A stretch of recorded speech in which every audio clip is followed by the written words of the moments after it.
அடுத்து மெய் எழுத்து இஞ்சிக்கு அடுத்து 5வது எழுத்து இட்.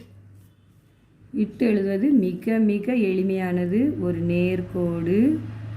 நேர்கோடு பின்பு ஒரு படுக்கை கோடு, கோட்டின் மேல் புறத்தில் புள்ளி. இது இட். இதில் மாணவர்கள் பண்ணக்கூடிய தவறு, ஒரு வளைய மாதிரி போடுவாங்க, இது ஒரு தவறு. அடுத்து பார்த்திங்கன்னா கோடை தொடாமல் இப்படி சிலர் இஷ்டம் போல் போடுவாங்க, இது ஒரு தவறு. அடுத்து இந்த புள்ளியை இது உள்ளே வைப்பாங்க, இதுவும் ஒரு வகை தவறு தான். நமக்கு கோட்டின் மேல் புறத்தில் புள்ளி வரணும். அக்கா கோட்டின் மேலே ரொம்ப உயரத்தில் புள்ளி நம்ம வச்சிடக்கூடாது, இது தவறு. நேர்கோடு படுக்கை கோடு, கோட்டை தொட்டு ஒரு சிறு புள்ளி, இதுதான் சரியான முறை. அடுத்து பார்த்திங்கன்னா இன், 3 சுழின்னு சொல்லுவாங்க.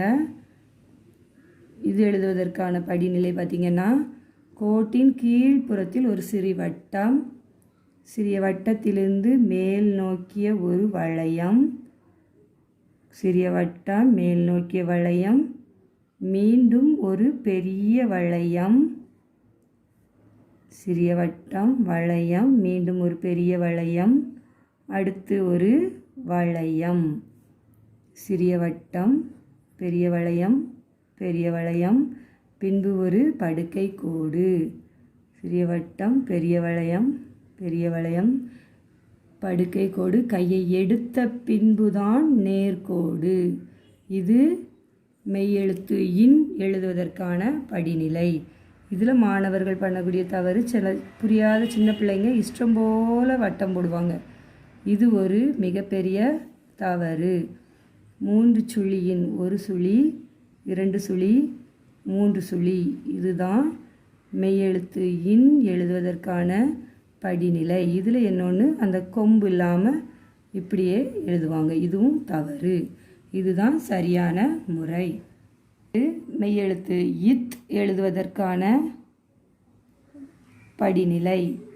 இது நம்ம மெய்யெழுத்து இக்கு இச்சி எழுதின மாதிரியே கோட்டில் அதே மாதிரி தான் நம்ம போடணும். சிறிய கோடு படுக்கை கோடு நேர்கோடு, பின்பு ஒரு வளையம் படுக்கை கோடு.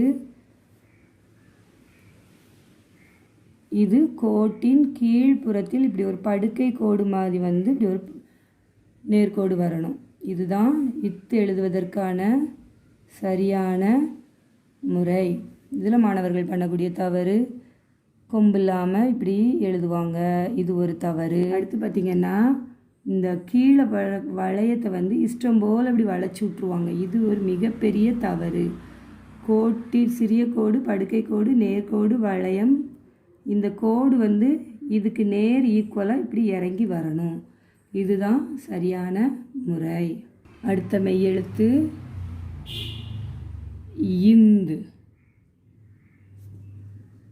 இதுவும் பார்த்திங்கன்னா நம்ம இங்கு எழுதணும்ல அதே படிநிலை தான். 2 நேர்கோடு மேல் ஒரு படுக்கை கோடு பின்பு ஒரு வளையம்.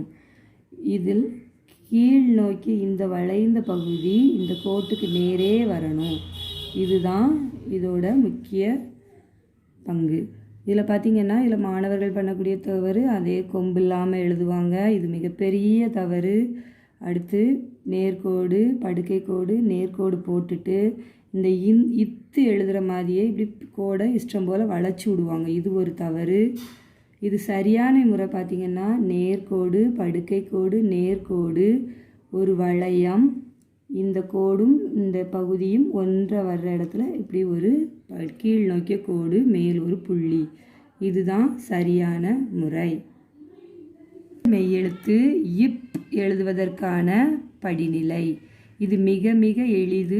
நேர்கோடு நேர்கோடு படுக்கை கோடு நேர்கோடு படுக்கை கோடு மேல் நோக்கிய கோடு ஒரு புள்ளி. இதில் மாணவர்கள் பண்ணக்கூடிய தவறு, சும்மா இஷ்டம் போல் அப்படி வளைச்சி போடுவாங்க, அப்படி போடவே கூடாது.